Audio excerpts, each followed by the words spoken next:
विजयनगर में मोहन अपनी माँ और पत्नी के साथ रहता था। पिता के स्वर्गवास को अरसा हो गया था। पिता ने अपनी पसंद की गुणवान लड़की से मोहन का विवाह कराया था, परंतु लड़की काली थी। गौरी के काले रूप रंग की वजह से वह मोहन और उसकी माँ को फूटी आंख नहीं सुहाती थी। अरे ओ काली, आज चाय भी मिलेगी या नहीं? अरे रहने दो माँ, इसकी हाथ की चाय पीने से अच्छा है कि जहर पी ले। गौरी बहुत सीधी थी। वह किसी के बात का कोई भी बुरा नहीं मानती थी। वो कहती है, जी माँ जी, मैं अभी चाय लेकर आती हूँ। गौरी माँ को और मोहन दोनों को चाय पिलाती है। माँ, मुझे ऑफिस के लिए देर हो रही है, मैं निकलता हूँ। ठीक है बेटा, शाम को घर जल्दी आ जाना। गौरी किचन में जाकर जल्दी जल्दी खाना बनाती है और माँ को खाने पे बुलाकर उन्हें खाना खिलाती है। माँ, आज तो मैं बहुत थक गया। मोहन, मुझे तुझसे एक जरूरी बात करनी है। हाँ बोलो माँ। आज मैं सुनीता आंटी के यहाँ गई थी। उनके यहाँ मैंने उनकी एक भतीजी देखी जो बहुत ही सुंदर है, और मैंने उनसे तेरी शादी की बात भी कही। तू कहे तो तेरी शादी की बात उससे चलाऊं? पर माँ, इस काली के रहते हुए मैं दूसरी शादी कैसे कर सकता हूँ? तू चिंता मत कर बेटा, मैं चुपचाप से तेरी शादी करा दूंगी और इसे पता भी नहीं चलेगा। तुम जैसा ठीक समझो माँ। और मोहन की माँ चुपचाप से उसकी शादी करा देती है। वह दोनों को घर ले आती है और तब भी गौरी को नहीं बताती है। मोहन अपनी नई पत्नी को अपने कमरे में ले जाता है। गौरी कमरे में पढ़ाई कर रही होती है। मोहन कहता है, काली, कमरे से बाहर निकलो, ये मेरी नई पत्नी सौम्या है। गौरी फूट फूट कर रोने लगती है और भागती हुई दूसरे कमरे में चली जाती है। इतने में गौरी की सासू माँ आती है। वह कहती है, काली, अब मोहन की दूसरी शादी हो चुकी है और मेरी नई बहू बहुत सुंदर है। अब तेरा इस घर पे कोई अधिकार नहीं है। अगर तुझे इस घर में रहना है तो एक नौकरानी की तरह रहना होगा, वरना तू इस घर से जा सकती है। गौरी के ऊपर अब पहले से भी अधिक अत्याचार होने लगे। वे लोग उससे और भी ज्यादा काम कराने लगे। अब तो सौम्या भी अपना सारा काम गौरी से कराती थी। जब से मोहन की नई शादी हुई थी, वो रोज ऑफिस में नए नए बहाने बनाने लगा था। सर, आज मेरी तबीयत बहुत खराब है, मेरा पेट बहुत दुख रहा है। ठीक है मोहन, तुम आज घर चले जाओ, आराम करो। तू आ गया बेटा, चाय तो पीता जा। नहीं माँ, मैं पीकर आया हूँ। चलो सौम्या, जल्दी से तैयार हो जाओ, हमें पिक्चर देखने जाना है। माँ, हम दोनों बाहर घूमने जा रहे हैं। ठीक है बेटा, जाओ, पर जल्दी आ जाना।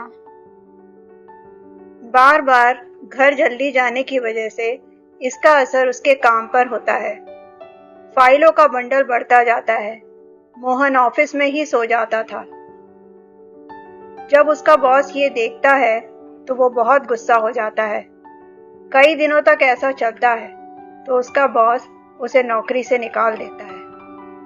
एक दिन गौरी अपने कमरे में दुखी बैठी हुई थी। अचानक ही एक साया खिड़की से प्रवेश करके गौरी के सामने आ जाता है। गौरी एकदम चौंक जाती है। पिताजी, आप? हाँ गौरी बेटा, मैं तुम्हारे ही दुख दूर करने आया हूँ। मैं जानता हूँ तुम्हें बहुत दुखों को झेलना पड़ रहा है, इसीलिए मैं तुम्हें कुछ देने आया हूँ। ये लो जादुई गुलाबी जूती। जब भी तुम इन जूतियों को पहनोगी, तुम जो इच्छा करोगी वो तुम्हारी सारी इच्छाएं पूरी करेगी। मैं जानता हूँ गौरी बेटा, तुम्हें पढ़ने का बहुत शौक है। अपनी इस इच्छा को जरूर पूरी करना। हमेशा खुश रहना, अपना ध्यान रखना। ऐसा कहकर गौरी के पिताजी का साया खिड़की से गायब हो जाता है। इधर मोहन नौकरी के लिए बहुत कोशिश कर रहा था, पर वह जहां भी नौकरी ढूंढता उसे निराशा ही हाथ लगती। उधर गौरी अपने पिताजी की बात मानकर खूब पढ़ाई करती है। पूरे दिन वह घर का काम करती है और रात में वह पढ़ाई करती है। उसका बचपन से ही एक सपना था कि वह बड़ी होकर के कलेक्टर बने। इसके लिए वह खूब मेहनत करने लगी। जब भी गौरी को कुछ समझ में नहीं आता, वो गुलाबी जूती पहनती और उससे पूछ लिया करती, और गुलाबी जूती उसे सारे उत्तर दे दिया करती। गुलाबी जूती, मुझसे ये प्रश्न हल नहीं हो रहा है। तुम चिंता मत करो गौरी, मैं अभी हल कर देती हूँ। आखिर परीक्षा की तारीख आ जाती है। गौरी सब्जी लेने के बहाने परीक्षा देने जाती है। उसने अपनी गुलाबी जादुई जूती पहन रखी थी। इस वजह से उसका पर्चा बहुत अच्छा होता है। परीक्षा परिणाम आता है। गौरी प्रथम स्थान में पास हो जाती है और उसी शहर की कलेक्टर बन जाती है। गौरी खुशी खुशी घर आती है और सभी घर वालों को इस बारे में बताती है, लेकिन कोई भी उसकी बात का विश्वास नहीं करता। सब हंसने लगते हैं। गौरी अपने कमरे में जाती है और जादुई जूती से कहती है, जादुई जूती, मुझे गोरा बना दो। अभी लो गौरी। और देखते ही देखते जादुई जूती के जादू से गौरी बहुत सुंदर हो जाती है। गौरी सबके सामने जाती है और गौरी को देखते ही सबका मुंह खुला का खुला ही रह जाता है। गौरी को एक बहुत बड़ा ऑफिस और एक बहुत बड़ा बंगला मिलता है। सब लोग गौरी के पीछे पीछे आते हैं, उसका घर देखते हैं, उसका ऑफिस देखते हैं, फिर तीनों के तीनों उससे माफी मांगते हैं। सभी उससे गोरे होने का राज पूछते हैं, पर गौरी किसी को भी जादुई जूती के बारे में नहीं बताती।